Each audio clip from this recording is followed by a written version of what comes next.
Oh, goodness gracious. Great balls of fire. I thought you were going to say good gravy. I thought about it and I was like, I don't want to overuse it too much. Got to keep the people guessing when I'm going to drop a good gravy. Jen found a gravy-themed roller coaster. Yes, and I haven't reached out yet, but I'm going to because I want them to sponsor us to come ride it. Yes, and then we could have a video of us riding it the whole time. Yes, I'm really excited about it. I hate roller coasters. Of course you do. But you'll still do it, right? Well, yeah, because it said it's family friendly. So, how bad could it be? Yeah. It's one of those that it didn't even look like it had shoulder straps. Oh, really? I think so. I don't know. I think you ride in a gravy boat, right? Through a can of cranberry sauce. Oh my God. I'm emailing them today. That would be amazing. So I am going to make fun of myself a little bit because Megan and I started this podcast back in October. I don't know when that was, however many months ago. And I was like, Megan, you do all the editing and then I'll do all the reach out and stuff like that. And then I just started doing that a week ago. And I was like, and then I wanted praise. I'm like, Megan, aren't I doing great? But we're really excited because we have some fun guests coming on. Yeah. Jen made a whole, what is it called? A media kit? A media kit. I didn't even know there was such a thing. And she emailed me this beautiful pamphlet that makes us look so professional. I know. And Megan likes when we're professional. I do. So I'm again, please give me an A+, Megan. Yeah, I do. I give you an A+. And Jen's right. We have some really fun guests coming on. Yeah. Before we hop into today's topic, I wanted to tell you a story about my love life, of course. Yes. But this involves you. Oh, boy. Okay, are you ready for this? Does it involve Catholic Central High School? No, thank God. Oh, I was hoping it did. Well, actually, I could tell you quickly, this kind of did involve Catholic Central High School. So when I was in Miami a couple weeks ago for work, we had a mentalist who was the MC and he did magic and read people's minds. And it was insane, so cool. Okay. And I was a huge fan immediately. I was like, I love mentalists. And so I pretty much got him at one point and was like, do me. And so he did.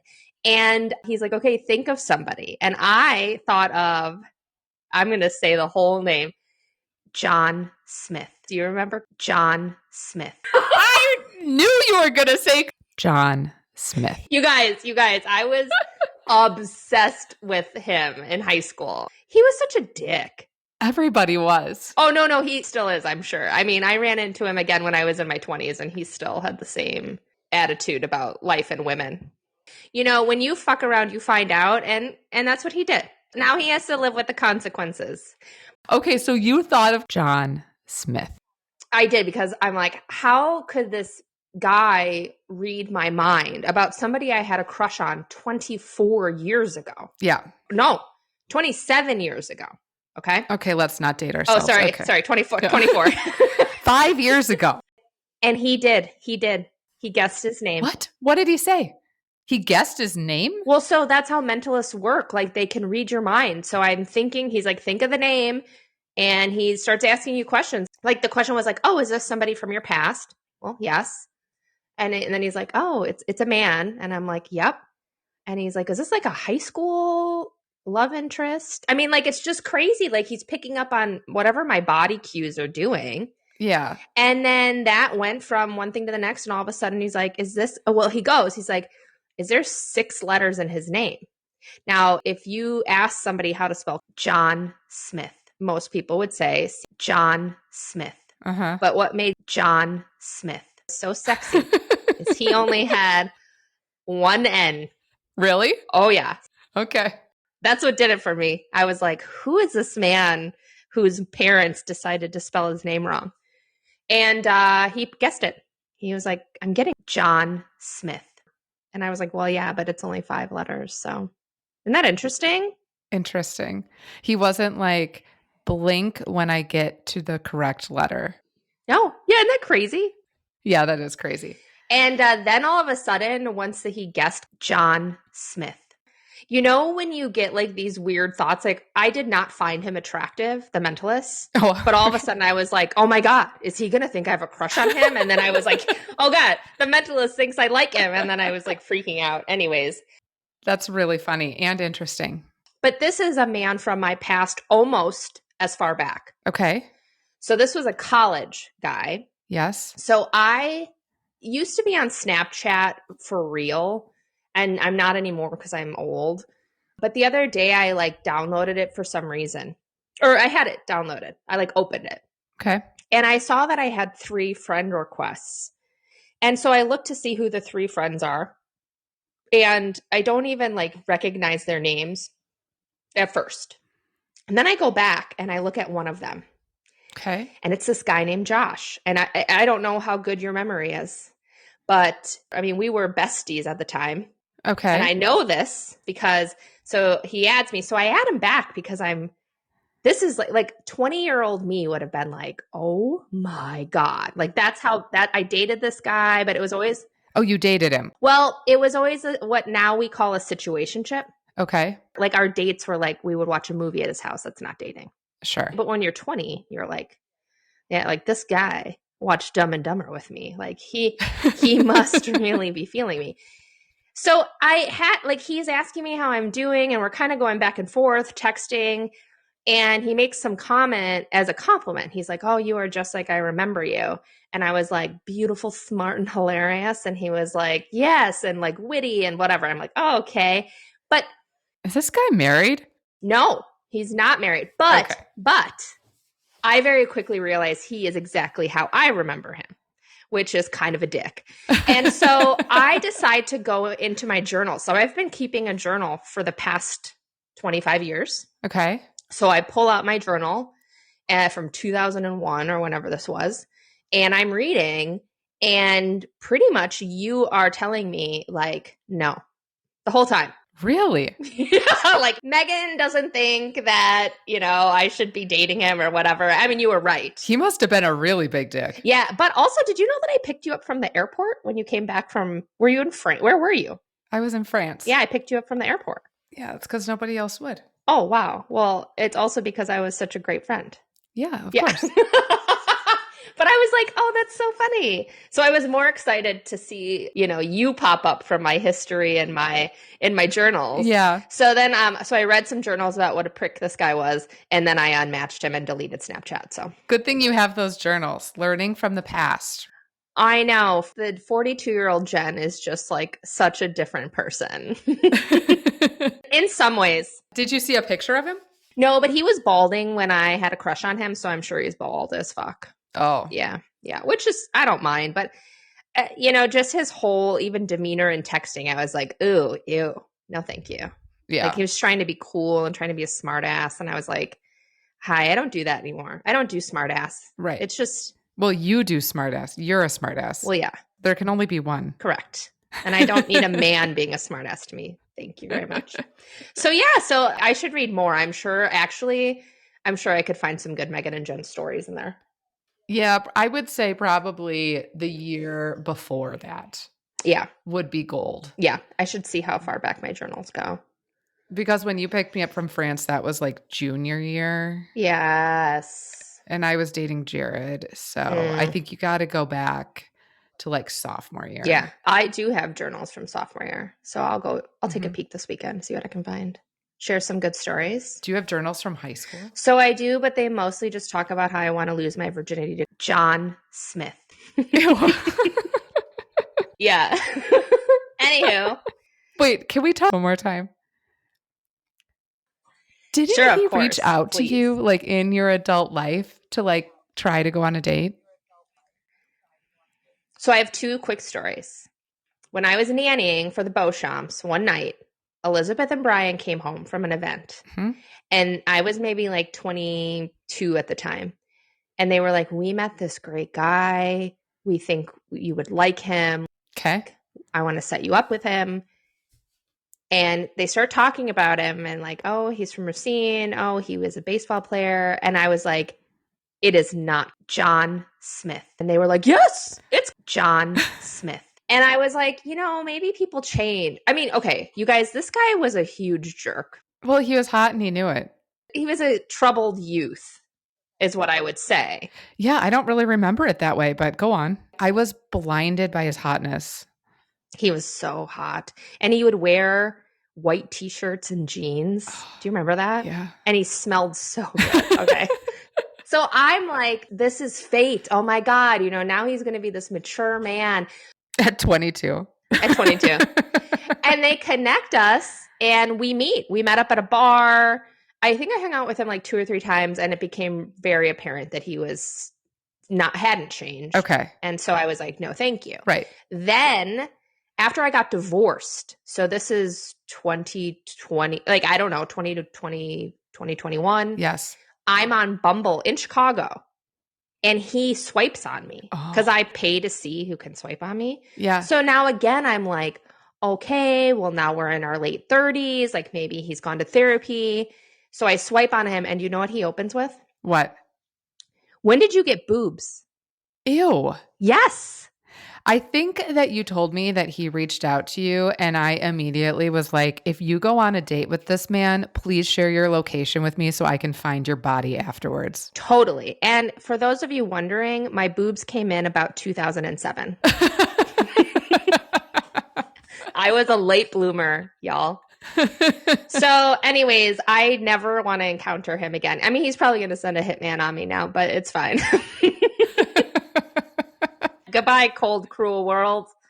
At least I die with the truth coming out about John Smith. God, if you could go back and tell your 17, 18-year-old self these stories, yeah, they would just like be amazed. I would love to meet me at that age. I mean, wouldn't you, just like to watch us for like a minute? My gosh. Like just to be like in the halls of Catholic Central just watching us interact. Wait, I do have one more story about John Smith. and then we'll get into today's topic. This whole episode is all about John Smith.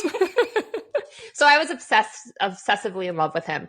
And I'm not even joking when I tell you this. Like, I did not understand crude humor for a very long time. I just didn't get it. Okay. And I've convinced myself that I must have heard him say something like juggle D's nuts or something crude like that. And I took it to think that he liked to juggle, and I bought him juggling balls. Wait, what? In high school? In high school, I gifted him juggling balls to learn how to juggle. I can't believe that you were brave enough to buy this man a gift and give it to him. Well, I thought maybe if he, saw what a great person I was and gift giver, that he would take my virginity.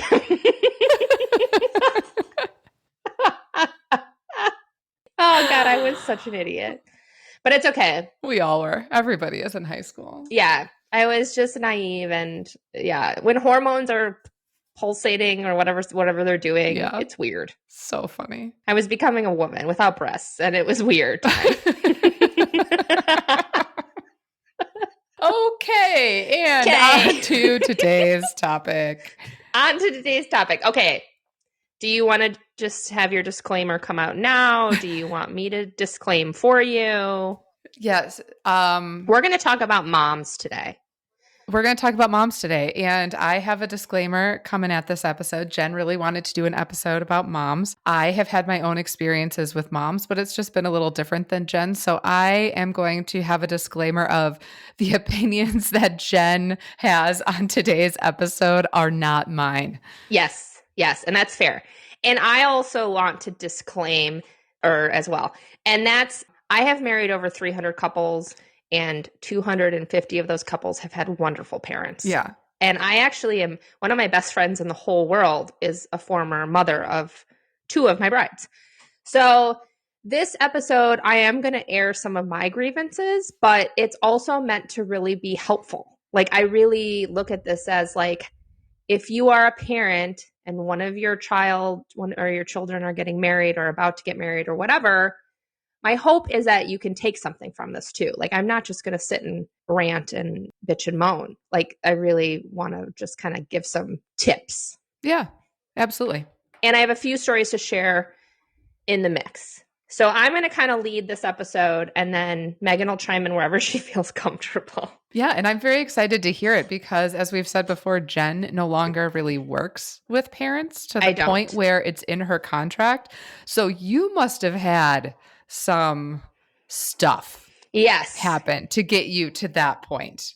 I did. And you know the saying, like, a few bad apples ruin the bunch? Like, that's what happened, you know?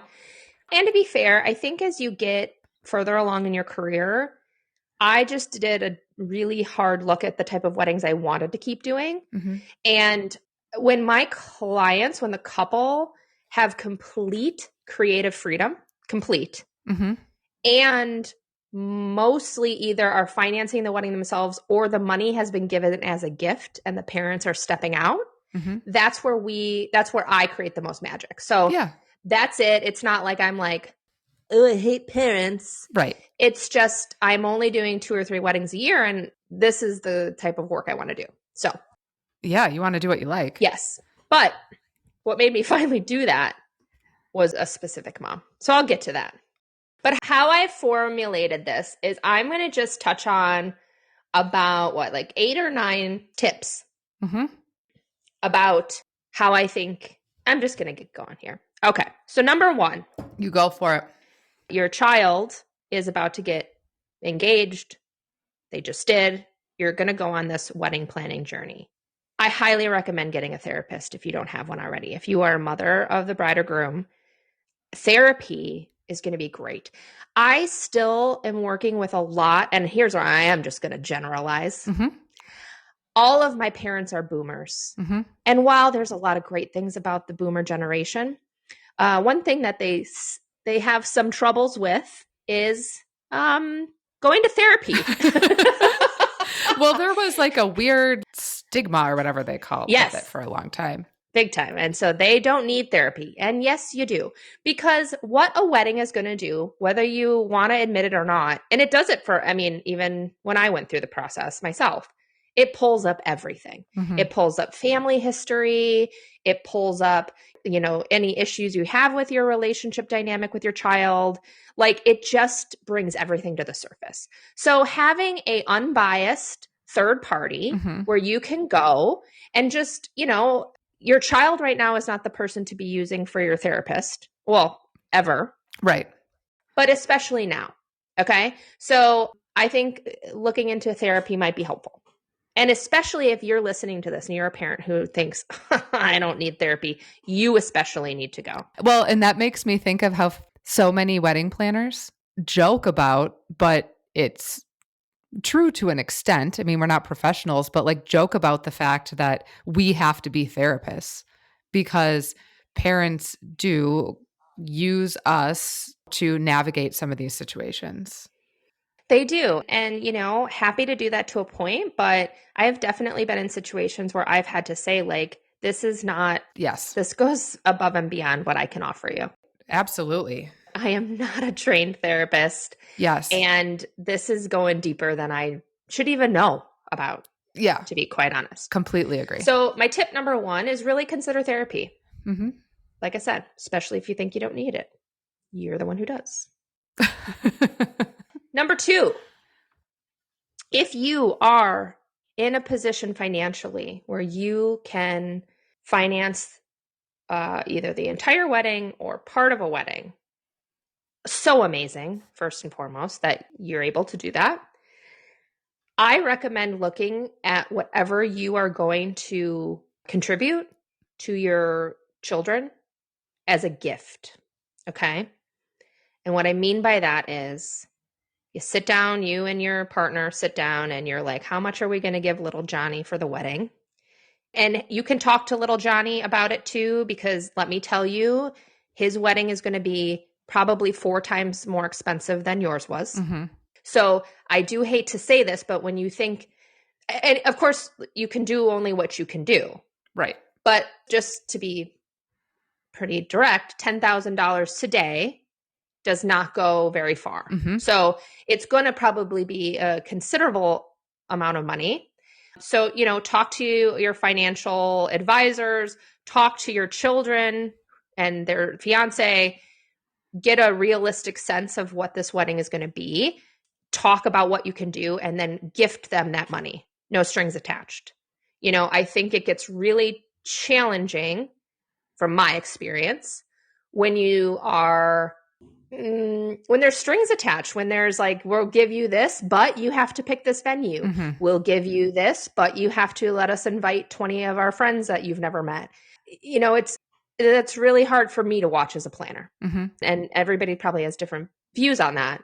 But I think if you can separate yourself from the money as much as possible, it just makes it easier. Now I know, and I've done this too, Megan, where like I've worked with parents and the kids don't care. Mm-hmm. Where mom is planning the wedding and bride and groom have legit said, we do not care. Yeah, that's a different situation. Totally different situation. Yeah. But when it is the couple who wants to book a certain venue and I'm hearing like, oh, my parents won't give us money if we don't get married at the country club.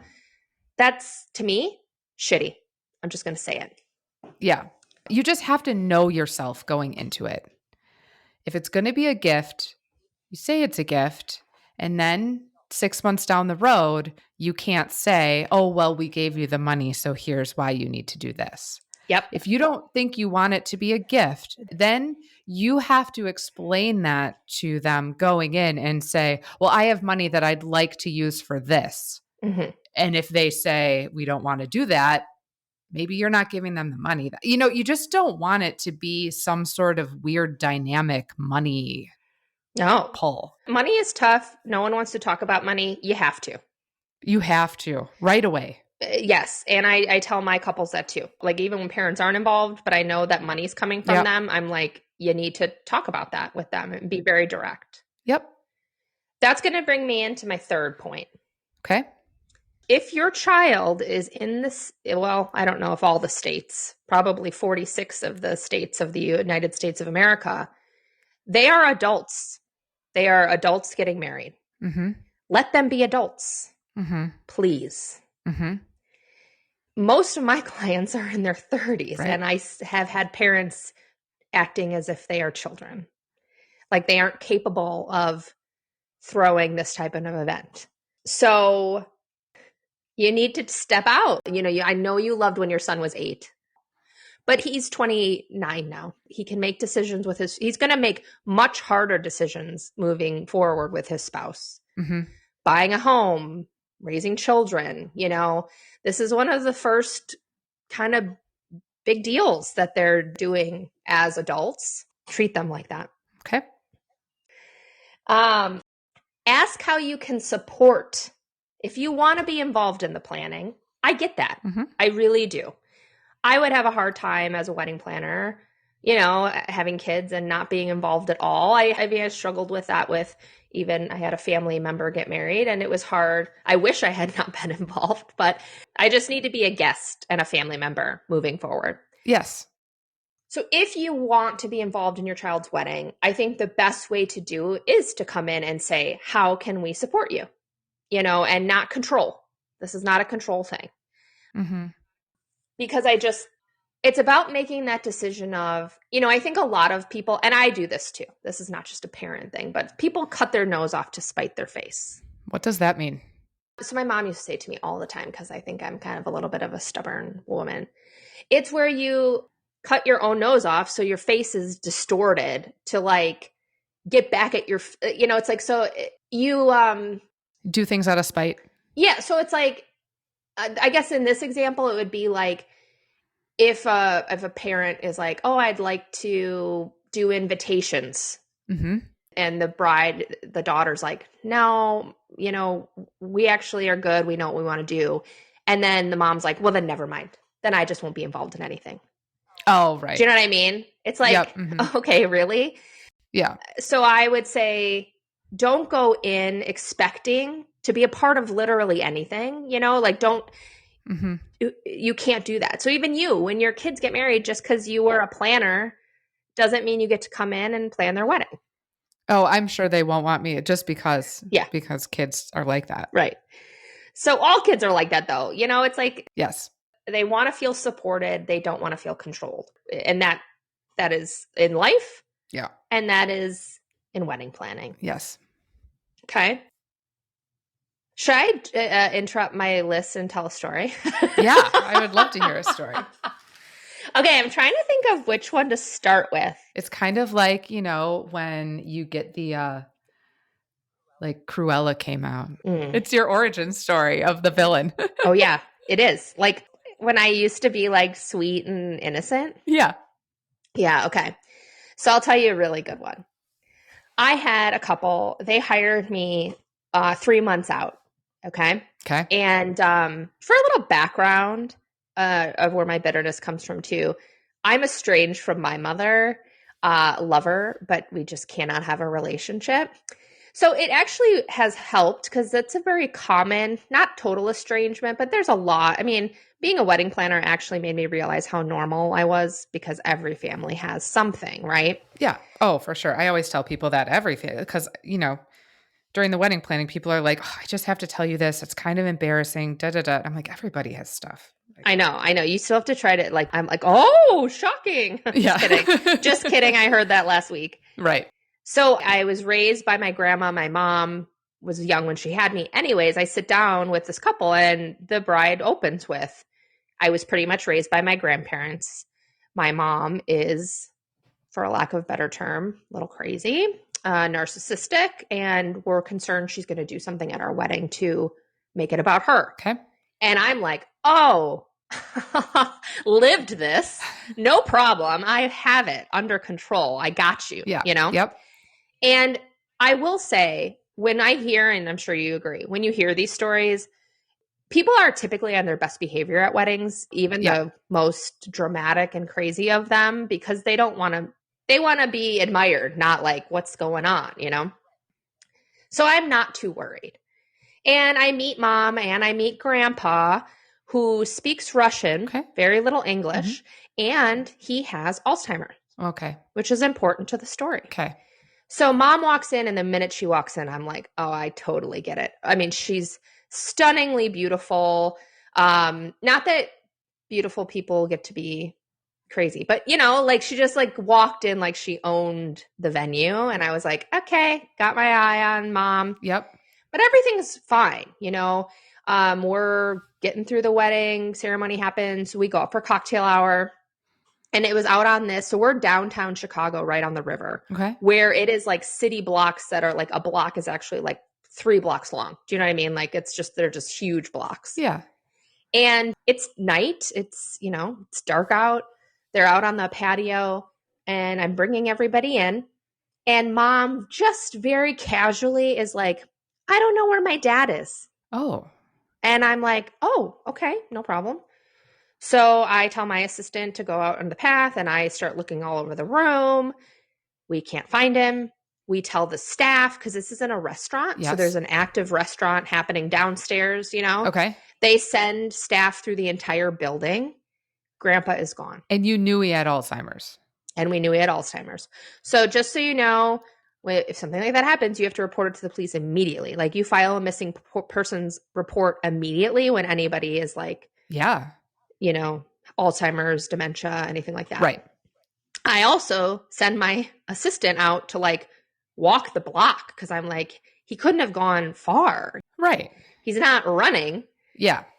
And I don't want to make this it's a very long story and I don't want to drag it on. So to speed it up, I'll just say police came. We essentially made like a mission control room at the venue and the wedding was going on as normal. And here's where I should have been tipped off. Number one, my grandmother, if she was at my wedding and disappeared, that's how close I was with my grandma. I lived with her growing up. That's how close this bride was to her grandpa. And she finds out he's missing and she doesn't skip a beat. She's just like, okay. Mm-hmm. And I'm like, that's weird. You know what I mean? Yeah. Because I would have just been like, hey, everybody, we're done. Like, we're out looking for him. Yeah. The second thing that should have tipped me off is I kept saying, has anybody gone to his house? Has anybody called his house? Right. And the mom kept saying like, well, he wouldn't answer the phone. He wouldn't know his address. I'm like, so who cares? Like, maybe he had a moment of clarity. Thank you. Yeah. Or somebody maybe found him and asked for his wallet to see his address. There's ways. Right. So she kept saying, no, no, no. And I just kept being so confused because meanwhile, I'm still running a wedding. Right. So I can't be in mission control this whole time. Right. I have a wedding going on. I leave that wedding thinking he's dead. I mean, that night I left, I cried all the way home. Oh. Oh God, I was married at the time and I was up I mean, it was not my fault, but you just I was heartbroken. Yeah. I get a call the next day from the mom and, hey, I just wanted to thank you. We found him. Okay, great. Okay, great. Like what happened? Oh, he was at home. Oh my God. So fast forward 6 months, 7 months, 8 months, something like that. I'm at a different wedding at the rehearsal, a church wedding. And in walks one of the groomsmen from this. Oh. Right. And I was like, oh, and he was like, oh, so it was just kind of a cool coincidence. Yeah. And he goes, wasn't that wedding so crazy? And I was like, oh my God. Yeah. I said, I was heartbroken. It was, whatever. And he goes, well, yeah. And the fact that she made it all up. What? Mm-hmm. So turns out it got brought out to light that she put him in a cab, sent him home, and then made the whole thing up. Oh my gosh. I mean, that is crazy. It was crazy. But she got exactly what she wanted because she was divorced from the bride's dad and had a new husband. Both men were all over her all night. Yeah. All the wedding guests kept coming out to check on her. Right. Oh my gosh. Isn't that insane? People are fucking crazy. Fucking crazy. So that was the beginning of my origin story, I'll say. Oh. I feel like that was the first chip at my armor. Yes. It's like when the toxic goo got on half of my face. You know what I mean? Right. So that's one of my stories. That's a good one. Mm-hmm. And that I think ties in with therapy. Yeah. I mean, she clearly needs Go it. to therapy. Okay. So then I'm going to tell another story. But first here's just another tip. Yes. If you have a child getting married and you find yourself caring about what your friends think about your child's wedding, I would maybe take a peek at your list of friends and ask yourself why you're friends with them. Because A, I bet they don't really care. B, they're going to talk shit about you anyways. That's just what friend groups do. I mean, it's just especially women. Exactly. It's just what they do. You could plan everything, AKA perfectly, AKA that's also known as perfectly. You could plan everything, AKA perfectly. Oh God. And they're still going to talk shit about you. Mm-hmm. I had a wedding that broke my heart. It was a same-sex couple, loved them, and loved mom. I mean, mom was part of the planning and it was fine. But they wanted to have drag queens at the wedding. Mm-hmm. And mom said no because she would have been embarrassed because her friends, she supports LGBTQ+, but apparently some of her friends don't, which to me, ugh. Yeah, that's a hard dynamic. I mean, yeah. So one of the brides called me like crying because I get it, because it's not about the drag queens, right? Right. It's more about feeling like your mom is truly not all in with your lifestyle. That's how I was, Or choosing how her friends feel over how you feel. Yes. About something that really is so minor about the day. That's just a party element. That's not anything else.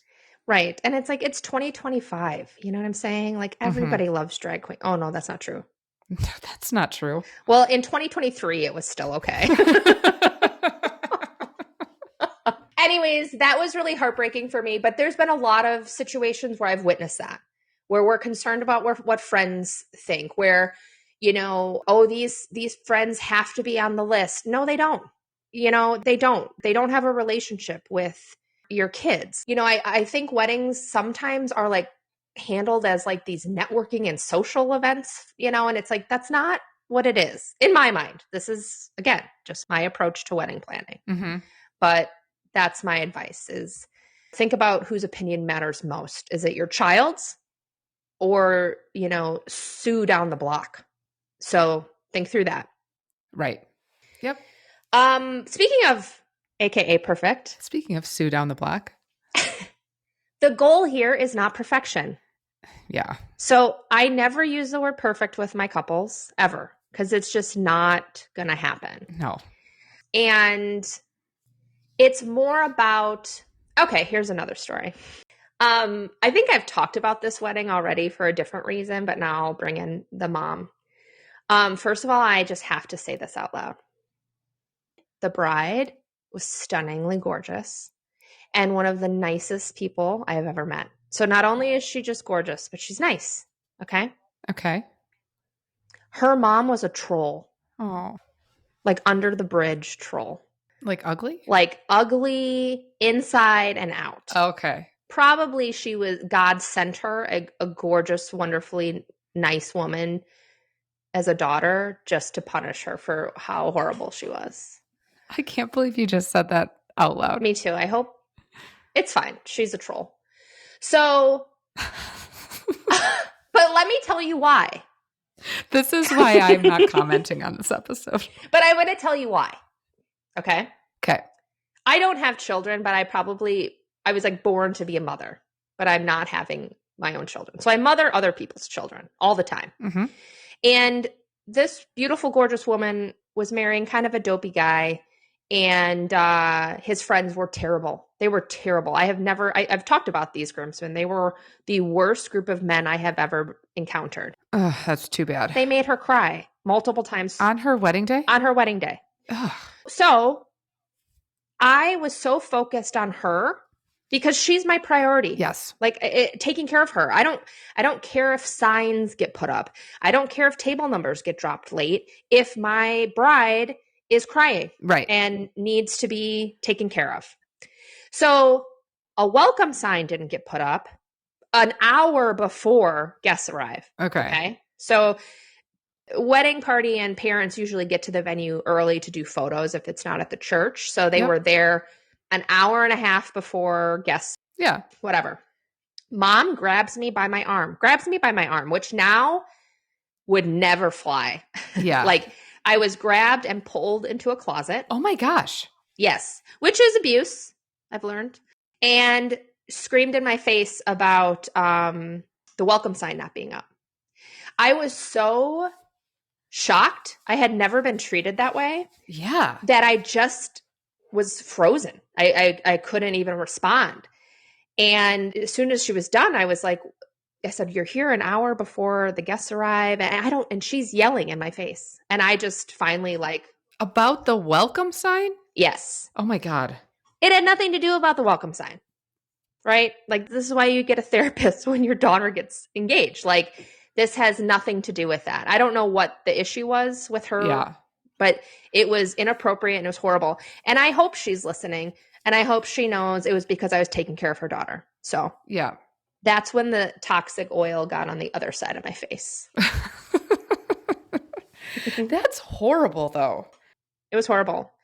I also have in my contract that if I'm ever physically or verbally abused at a wedding, that I'll leave, because it's just I don't know. You and I, Megan, are the same. We take such good care of our. It's so what is the word? I don't undeserved. Oh, undeserved. Yeah. Mm-hmm. It was wild. So the goal is not perfection. If that wedding welcome sign doesn't make it up, it's okay. Right. Right. If somebody messes up their toast, it's okay. I have had that happen where a mother of the groom was embarrassed because the dad's toast didn't go as expected. And you're just who cares? He's talking from the heart, and it's things like that I'm just just relax and try to live in the moment, because you're missing everything. Yeah. By striving for perfection on a wedding day, you're going to miss everything. I think that's advice to parents and the bride and groom, though. Absolutely. And I think that's a really hard, we say we could do a whole episode on stuff all the time, but we could do a whole episode on that. Is just, I say it all the time to my couples about, you have one day. Right. Your wedding day is one day. Mm-hmm. And if you focus on stupid shit like that, you're going to miss it. Yeah. And you're going to wake up the next day and you're going to think about your wedding and you're going to think about just how irritated you were because one little thing went wrong, Right. but you missed the whole day. And it's so sad to me when that happens because I can see it happening and you can't pull people out of it sometimes. And it's No. just like people think I'm being mean up Hmm. front when I talk about stuff like that, or they think, oh, you don't care. You don't care that I want these menus perfectly. It's like, no, I do care. And I'm Hmm. going to do everything I can to make sure that this goes on Yeah. well, Right. but I want you to enjoy it. Yeah. So I agree. It's always, I guess I'll say this again because it is such a big pain point for me, but I am so focused on you and I'm focused on the people. Hmm. So of course I care, like you said, about the menus or one time I did somebody's wedding and I had to spend quite a bit of time with the bride. She was having a tough time just Hmm. all day, like her nerves, her anxiety. And I was there for her. I mean, all of my attention went to her. Right. And we had dinner after the wedding as a thank you. And one of her notes was that a sight line of hers was, I don't know, a restaurant tray or a serving tray. I don't know, something where she was like, well, the only thing I would have changed is like in the pictures you see this. And I was like, girl, do you remember that I was by your side literally for 7 hours? Right. As like a security blanket. Yeah. Yes, like I can't be your security blanket and be on top of I can't. Right. Like and I'm going to always pick you. Could you imagine if your bride's having an anxiety attack and I'm like, I'm so sorry, I'm going to go straight in the menus. Right, exactly. And this tying this back into the parents, because I work with parents, no matter how much I work with parents leading up to the wedding, on the day of the wedding, bride and groom, priority number one. Yeah. And if anything is going wrong that is affecting them in any way, including a parent, I will Mhm. step in to try to fix that problem. Totally. And I think that's, if you're listening to this and thinking about hiring us, it's like, I want you to know that. I want you to know that part of what I am like, what we're so good at is taking care of you. Right. And that's our priority. Yes. So I will say that. And then I will also say that, this is not your second chance to redo your wedding. So kind of going along with that like perfection thing, I think a lot's changed generationally. Yes. So along with that is like, well, not along with that, but what I'm meaning is AKA. a lot of our clients' parents, their parents plan their wedding. Mm-hmm. So like their grandma planned their mom's wedding. Yep. And now I think mom thinks, okay, it's my time to shine, my time to plan a wedding. Lots have changed since you got married, and Right. that's not the case anymore. And I could also get into, I think we should do a whole episode on etiquette. Mm-hmm. Like most of Emily Post is out the window. Yes. Okay. So you need to educate yourself on that. A lot has changed about formality. A lot has changed about what you do and don't do at a wedding. Yeah. So this is going to be an education for you. Hiring a planner, either you hire the planner or you gift money for your couples to hire a planner, is important. I can only speak for myself, but even though I'm just working with the couples, I'd be happy to do a call with parents on at the beginning just to, hey, here's what's going to happen. Mm-hmm. Here are the expectations. Here's what you can expect, and here's how, just to make sure everybody's on the same page. Happy to do that. Yeah. But ask to be a part of that conversation. So, I have couples now that, don't like, oh, they don't put the husband's name first on the outer envelope. You know what I mean? It's kind of crazy. Yeah. They put the woman's name first. So buckle up for that. Right. Maybe you didn't get to plan your own wedding, but you've created a great life. You have wonderful kids. You've created a lot. I'm sure you threw great birthday parties and things like that. You do not get to throw your wedding for them. And if your child chooses to do something different than what you did at your wedding. So I'll give an example. Let's say that you come in and you're like, oh, well, I had white roses and hydrangeas and I'm just making shit up. This is not like, whatever at my wedding. Yeah. Yeah. If your child chooses to do something different, that's not a personal attack on you that they are saying that you were wrong or that they didn't like it.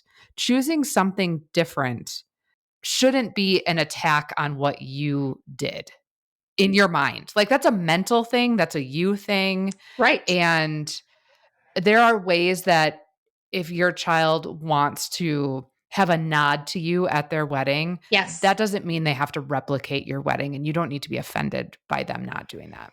Yeah, and I think that goes right into another point of don't expect to be honored in any specific way on your child's wedding. Mhm. You know, they're going to choose how to honor you. Mhm. And I've seen some ways that are done differently than what's traditional. I mean, even just walking down the aisle has changed. I have a lot of couples who either walk themselves down the aisle or both parents walk them down the aisle. You know, I think sometimes it's like, well, I want my mom and dad to walk me down the aisle, but I don't want my dad to be offended. And I was like, why should he be? Right. Yeah. So even just like you have to let your children honor you how they feel comfortable honoring you, Mhm. you know, and that's changed too. Yeah. So anyways, so I'm going to end with my last point and tell you what turned me into a full villain. Okay. Dun, dun, dun. Dun dun dun. Okay, so my last point here is your vendors, wedding planner, caterer, photo, anyone you're hiring for a wedding, they are professionals. Mhm. They are not your personal staff to use and abuse. Your butler. They are not your sandals butler. Just kidding.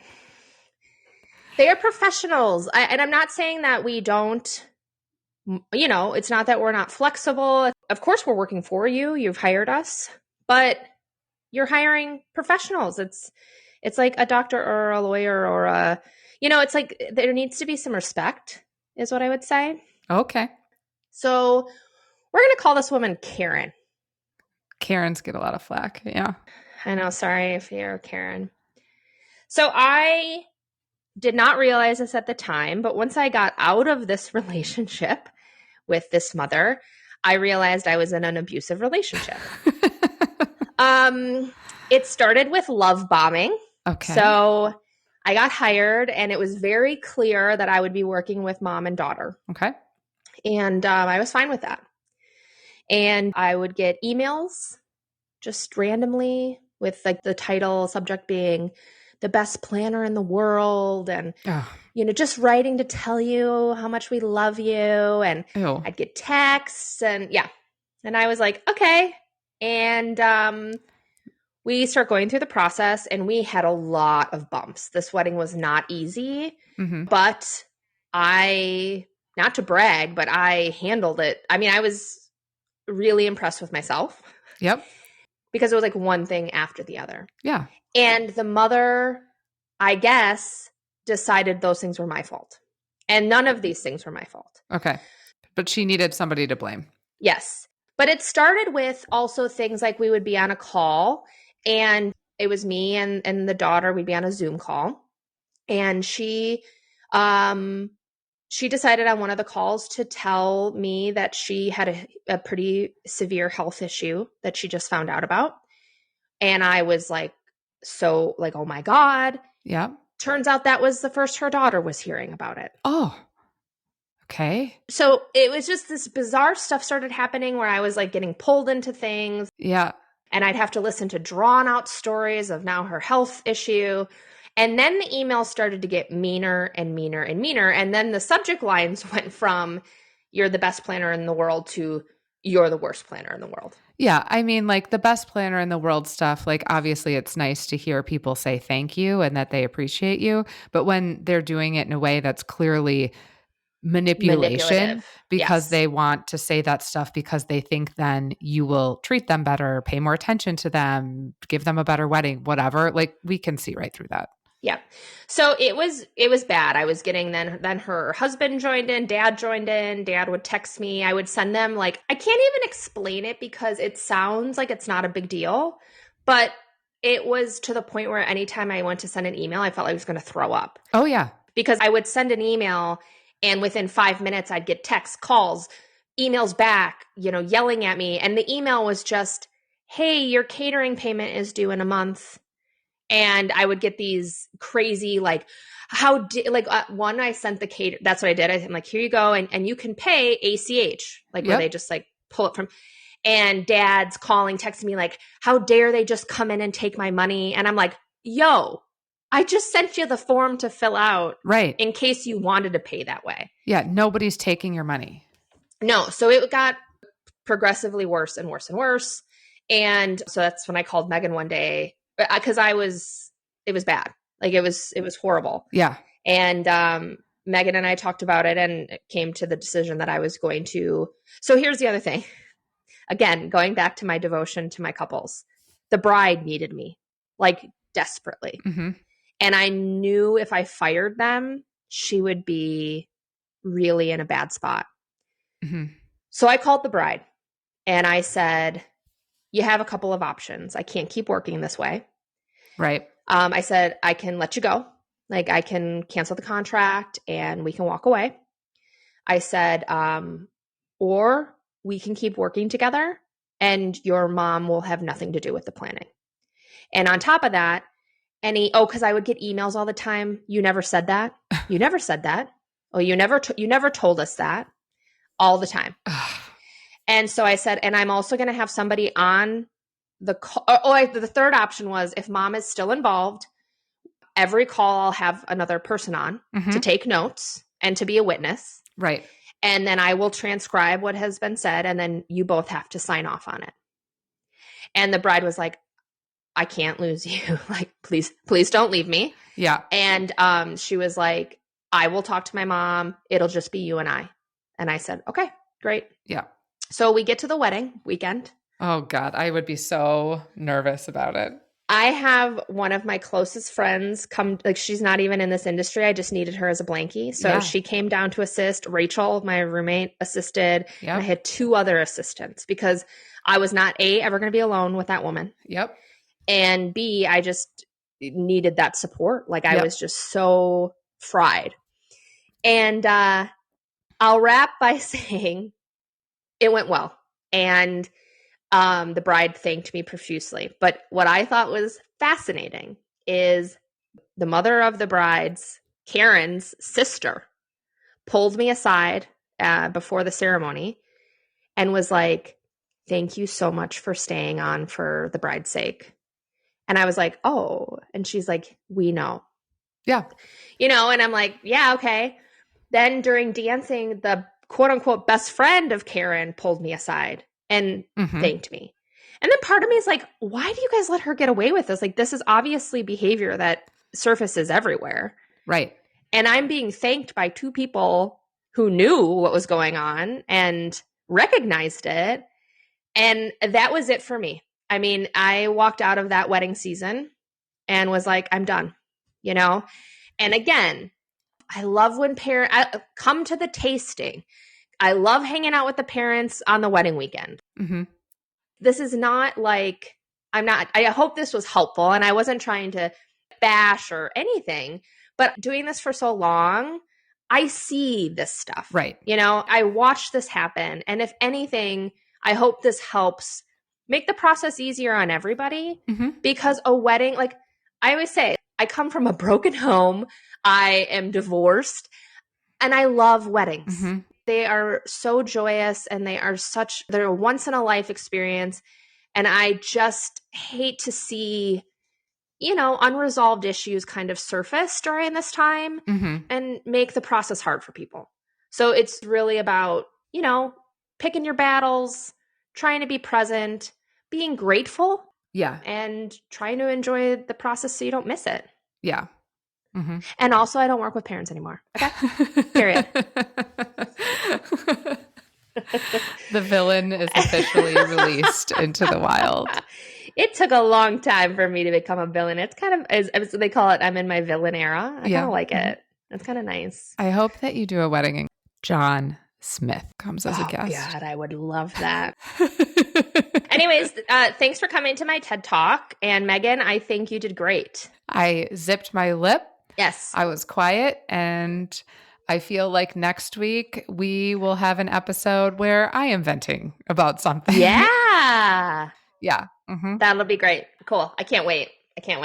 All right. Well, I will talk to you again soon. Bye. Bye.